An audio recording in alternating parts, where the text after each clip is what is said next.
வணக்கம். நான் உங்கள் கோமதி லதா. ஃப்ரெண்ட்ஸ், பாருங்கள், இன்றைக்கி நம்ம மாப்பிள்ளை சம்பா அரிசியில் எப்படி சாப்பாடு செய்யலாம், அதுக்கு அளவு எப்படி, நிறைய பேருக்கு அது கரெக்டான பதம் தெரியறதில்ல. இன்றைக்கி பாருங்கள், நம்ம எப்படி செஞ்சுருக்குறோம், எவ்வளோ ஈஸியானது, ஹெல்த்தியானது. இதே மாதிரி நீங்களும் வீட்டில் செஞ்சு பார்க்கலாம் ஃப்ரெண்ட்ஸ். இது கிச்சடியாக செஞ்சுக்கலாம், பொங்கல் செய்யலாம், வெஜிடபிள் பிரியாணி மாதிரி செஞ்சுக்கலாம், கஞ்சி செஞ்சு சாப்பிடலாம். ரொம்ப ஹெல்த்தியானது. இது நம்ம எப்படி செய்யலாங்கிறத வாங்க நம்ம வீடியோக்குள்ளே பார்க்கலாம் ஃப்ரெண்ட்ஸ். வாங்க பார்ப்போம். ஃப்ரெண்ட்ஸ், வாங்க பார்ப்போம். நம்ம இன்றைக்கி இந்த மாப்பிள்ளை சம்பா ரைஸ் எப்படி செய்ய போகிறோங்கிறத உங்களுக்கு நான் காமிக்கிறேன். அதுக்கு நம்ம ஃபஸ்ட்டு என்ன பண்ணிக்கணும், எவ்வளோ தேவையோ நம்மளுக்கு அதுக்கு தகுந்த மாதிரி ஒரு அளவு. இப்போ இந்த மாதிரி ஒரு கப்பு ஒன்று, இந்த கப்பு பார்த்திங்கன்னா, இந்த கப்புக்கு 5 கப்பு போட்டால் 1 கிலோ அரிசி ஆகுது. இப்போ 5.5 கப்பு வரும் 1 கிலோ அரிசிக்கு. இப்போ நம்ம இந்த கப்புக்கு 1 கப் அரிசி போட போகிறோம். 1 கப்பு போட்டோம்னா 2 வேளைக்கு சாப்பாடு வரும். இந்த கப்புக்கு 1 கப்பு நம்ம போட்டுக்கலாம். தலை தட்டி போட்டுக்கலாம். ரொம்ப எனக்கு கொத்தன்னு சாதம் நிறைய வரும். இது நல்லா நான் ஃபுல்லாக எடுக்கலை. இப்போ இதை இந்த மாதிரி இந்த பாத்திரத்தில் போட்டுருவோம். இதை நல்லா களைஞ்சிட்டு தண்ணி நம்ம தண்ணி ஊற்றி ஊற வச்சிடணும். ஒரு 8 மணி நேரம் நம்ம ஊறினா தான் சாப்பாடு நல்லா பொலன்னு அப்படியே மலர்ந்து இருக்கும். இப்போ நம்ம நல்லா களைஞ்சிருவோம். ஃபஸ்ட்டு ஒரு 2 தண்ணி விட்டு நல்லா களைஞ்சி கீழே ஊற்றிடலாம். பாருங்கள், இது கேரளா ரைஸ் மாதிரி இருக்காது. இந்த கலர் இப்படியே தான் இருக்கும். இயற்கையின் கலரே இது இப்படி தான். இதில் எந்த விதமான கலப்படமும் கிடையாது. தவிடெல்லாம் எடுக்காத அரிசி. அதனால் இது ரொம்ப நல்லாயிருக்கும் சாப்பிட்றதுக்கு. சத்தானது, சுகருக்கு, டைட் கண்ட்ரோல் இருக்கிறவங்க எல்லாருக்குமே இந்த அரிசி ரொம்ப பெஸ்ட்டான அரிசி. இது ஒரு 2 டயத்துக்கு நல்லா சாப்பிட்றவங்களுக்கு 2 டயத்துக்கு வரும். நம்ம 2 டைம் களைஞ்சிட்டோம். இப்போ நம்ம தண்ணி ஒரு 2 கப்பு தண்ணி நம்ம இதில் ஊற்றி விட்டுடலாம். 2 கப்பு நம்ம எதுக்கு ஊற்றுறோம் அப்படின்னா, அது நல்லா ஊறி உங்களுக்கு ஒரு 6-7 மணி நேரம் இந்த அரிசி நல்லா ஊறணும். இப்போ இதை நம்ம மூடி வச்சிடலாம் ஒரு தட்டு போட்டு. ஃப்ரெண்ட்ஸ், பாருங்கள், இப்போ நம்ம இதை ஒரு தட்டு போட்டு மூடிடுவோம். குறைஞ்சது ஒரு 6 மணி நேரமாச்சும் இது நம்மளுக்கு நல்லா ஊறணும்.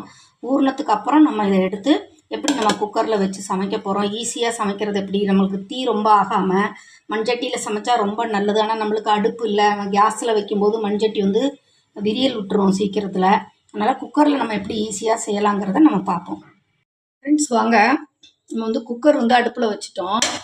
இப்போ நம்ம அரிசி ஊற வச்சோம் இல்லைங்களா, அந்த அரிசி பார்த்திங்க அப்படின்னா நல்லா ஊறிடுச்சு. இப்போ 6 மணி நேரம் கிட்ட ஆகிட்டு ஊற வச்சது. இது நம்ம இந்த மாதிரி ஊற வச்சாதான் சாப்பாடு கொஞ்சம் நல்லா பொலன்னு வெந்திருக்கும். இப்போது இதுக்கு இருக்கிற தண்ணியை அளந்து விட்டுருவோம். ஒரு 2 டம்ளர் தண்ணி கிட்ட, 1.5 டம்ளர் தண்ணி தான் ஆகிருக்குது. ஆமாம், இந்த 1.5 டம்ளரை இதில் ஊற்றிடுவோம். இப்போ நம்ம திருப்பியும் தண்ணி நம்ம ஊற்ற போகிறோம். இப்போ நம்ம பொங்கல் வச்சோம் அப்படின்னா, பொங்கலுக்கு 1 டம்ளர் அரிசிக்கு நம்ம ஒரு 4 டம்ளர் தண்ணி விட்டோம்னா தான் பொங்கல் குலைவாக இருக்கும். ஆனால் இது பொங்கல் மாதிரியே தான் இந்த அரிசியும், குலைவாகாது, நல்லா வெந்து கிடைக்கணும். அப்போ நம்ம அப்புறம் அளந்து ஊற்றிக்கலாம். இப்போ 3, அந்த ஊற வச்ச தண்ணியை நம்ம வேஸ்ட் பண்ணக்கூடாதுங்கிறதுக்கு தான் 3, 4, இன்னொரு 5 டம்ளர் தண்ணி ஊற்றிக்கலாம். ஏன்னா கப்பு கொஞ்சம் கம்மியாக எடுத்துட்டனால 5 டம்ளர் தண்ணி போதும். இதுலேயே உங்களுக்கு நல்லா வெந்துடும். இப்போ நம்ம அடுப்பை பற்ற வச்சு விட்ருவோம். இது ரொம்ப ஹெல்த்தியான ஒரு ரைஸு. இப்போ சுகரு, ப்ரெஷரு, நம்ம டயர்டு, வெயிட்லெஸ் நினைக்கிறவங்க, அப்படி இருக்கவங்கெல்லாம் அரிசி ஆகாரம் சாப்பிடாதவங்களுக்கு இந்த சாப்பாடு, இந்த மாதிரி நவதானியங்கள் அரிசி எடுத்துக்கிட்டோம்னா ரொம்ப நல்லது. இப்போ நம்ம பற்ற வச்சிட்டோம். கொஞ்சமாக உப்பு போட்டுருவோம். உப்பு கொஞ்சம் போட்டுடலாம். கொஞ்சமாக தான் போடுறேன், உப்பு கொஞ்சம் போட்டுக்குவோம். போட்டுட்டு இப்போ ஒரு கிளறி விட்டுட்டு நம்ம மூடிடலாம். இது நல்லா கொஞ்சம் வேகட்டும். ரொம்ப தீ ஃபுல்லாக வைக்க வேண்டாம். கொஞ்சம் ஆஃப் தீ வச்சோம்னா தான் நல்லா அது கொஞ்சம் நின்று வேகும். இப்போ குக்கர் போட்டு விட்டுருவோம். நம்ம பானையில் வடிக்கிறதுக்கும் இன்னொரு 3 விசில் இதே மாதிரி வரணும். அதுக்கப்புறம் கம்மியாக தீ வச்சு ஒரு 5 நிமிஷம் வைக்கணும். அப்போ தான் இது ரொம்ப நேரம் ஆகும் வேகிறதுக்கு. அப்போ தான் நம்மளுக்கு கரெக்டாக வெந்தும் கிடைக்கும். அரிசி சின்ன கப்பில் தான் நம்ம ஊற போட்டோம். ஆனால் அது நல்லா உங்களுக்கு அந்த கிண்ணத்துக்கு பார்த்தீங்கன்னா எவ்வளோ இருந்துச்சுன்னு பார்த்துருப்பீங்க. நல்லா நிறைய உங்களுக்கு காணும். நல்லா பெரியவங்க நல்லா 2 பேர் தாராளமாக இந்த ஒரு டம்ளர் அரிசி தாராளமாக பெரியவங்க சாப்பிட்லாம். ஏன்னா அந்தளவுக்கு இதில் வந்து அந்தளவுக்கு கொஞ்சமாக சாப்பிட்டாலும் நல்ல நிறைவான ஹெல்த்து நம்மளுக்கு அதில் கிடைக்கும். மொத்தத்தில் 6 விசில் விட்டாச்சு. இப்போ நம்ம வந்து அடுப்பு ஆஃப் பண்ணிடலாம். இப்போ அப்படியே கொஞ்சம் நேரம் இருக்கட்டும், அப்புறம் ஓப்பன் பண்ணிவிட்டு நம்ம பார்ப்போம். அந்த ஸ்டீம் வந்து அடங்குற வரைக்கும் வெயிட் பண்ணலாம். ஃப்ரெண்ட்ஸ், இது வந்து நம்ம பானையில் வடிக்கிறதுக்கும் இந்த குக்கரில் செய்கிறதுக்கும் என்ன வித்தியாசம் அப்படின்னா, குக்கர் வந்து நம்மளுக்கு வந்து கேஸில் வைக்கிறதுனால கொஞ்சம் சீக்கிரமாக வெந்துடும். நம்ம பானையில் வடித்தோம் அப்படின்னா இந்த பானையோட அடிபாகம் வந்து சீக்கிரம் வந்து இந்த அடிபாகம் இப்போ இது பானைன்னு இருக்குல்ல, இந்த பானையோட அடிபாகம் சீக்கிரம் வெடிச்சிடும். நம்ம ரொம்ப நேரம் இது வந்து வேகணும். அப்படி வந்தால் தான் நம்ம வந்து இந்த சாப்பாடு நல்லாயிருக்கும். இல்லைன்னா விதையாக உங்களுக்கு இருக்கும். இப்போ 6 மணி நேரம் ஊற வச்சு நம்ம வந்து இந்த சாப்பாடு வைக்கும்போது சாப்பாடு வந்து நல்லா மல்லிகைப்பூ மாதிரி மலர்ந்து வெந்து உங்களுக்கு குழஞ்சும் போகாது, நல்லா வெந்திருக்கும். இந்த அரிசி வந்து 1 கிலோ வந்து 150 ரூபா. இதுக்கு 1 கிலோ அரிசி வந்து 150 ரூபா கொடுத்து வாங்கினேன். ஆனால் இது அரை கிலோ பாக்கெட் தான். 2 அப்பப்போ தீர வாங்கி வச்சுக்கிறது. ரொம்ப நாள் நினச்சிட்டே இருந்தேன் இது ஒரு வீடியோ ஒன்று போடணும் அப்படின்ட்டு. இது வந்து கிச்சடியாகவும் செய்யலாம். இல்லை அப்படின்னா நம்ம வந்து பொங்கல் மாதிரி செஞ்சுக்கலாம். பொங்கல் செய்யும்போது மிளகு, சீரகம், பாசிப்பருப்பு போட்டு அது கூட ஆட் பண்ணி செய்யலாம்.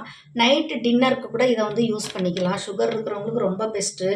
அதே மாதிரி மத்தியானம் சாப்பாட்டுக்கு கிச்சடி மாதிரி சுட சுட சாப்பிடும்போது ரொம்ப நல்லாயிருக்கும். வெஜிடபிள் பிரியாணி மாதிரி எல்லா காய்கறி போட்டு செய்யலாம். இப்போ இன்றைக்கி நான் வந்து இதுக்கு முருங்கைக்காய் கூட்டு மாதிரி வச்சுருக்கேன். அது ரொம்ப டேஸ்ட்டாக இருக்கும். முருங்காயும் கத்திரிக்காயும் போட்டு சும்மா ஒரு குருமா குழம்பு மாதிரி வச்சேன். இன்றைக்கி நைட்டு சாப்பிட்றதுக்காக தான் இது வச்சுருக்கேன். மத்தியானத்துக்கு தான் நான் இது வந்து ஊற போட்டேன். கரெக்டாக 12 மணிக்கு ஊற போட்டேன். இப்போ வந்து 6:30 மணி ஆகிடுச்சு. இப்போ நான் வந்து அடுப்பில் வச்சுருக்கிறேன். நைட்டு டின்னருக்கு தான் இது. பார்ப்போம். இப்போ வந்து விசிலெல்லாம் அடங்கிடுச்சு. இப்போ நம்ம ஓப்பன் பண்ணி பார்த்துடலாம். பாருங்கள் எந்த அளவுக்கு வெந்திருக்குதுன்னு. நல்லா வச்சிடுச்சு. இப்போ நம்ம அடுப்பை ஆஃப் பண்ணிட்டு தான் நம்ம விசில் அடங்கிறதுக்காக விட்டுருந்தோம். இப்போ இதில் வந்து லைட்டாக கொஞ்சம் தண்ணி அப்படியே இருக்கிற மாதிரி இருக்கு இல்லையா, அதுக்கு நம்ம என்ன பண்ணலாம், அடுப்பை வந்து பற்ற வச்சுட்டு கொஞ்சம் நேரம் ஒரு நிமிஷம் அது அப்படியே சடச்சடன்னு அடியில் அந்த சவுண்டு வரும். அப்போ நம்ம எடுத்துடணும். இப்போ வந்து பாருங்கள், நம்ம வந்து 1 கப்பு அரிசி போட்டோம். இந்த கப்பு அளவு பார்த்துக்கோங்க. இதான் 1 கப்பு. நம்ம எந்த கப்புக்கு அரிசி போடுறோமோ, உங்கள் வீட்டில் டீ குடிக்கிற சின்ன கப்பு இருந்துச்சுன்னா அதுக்கு 1 கப்பு போடுங்க. 1 கப்பு போட்டாலுமே இவ்வளவு சாப்பாடு உங்களுக்கு வந்துருச்சு பாருங்கள். 1/2 குக்கர், 1/4 குக்கருக்கு மேலே இருக்குது.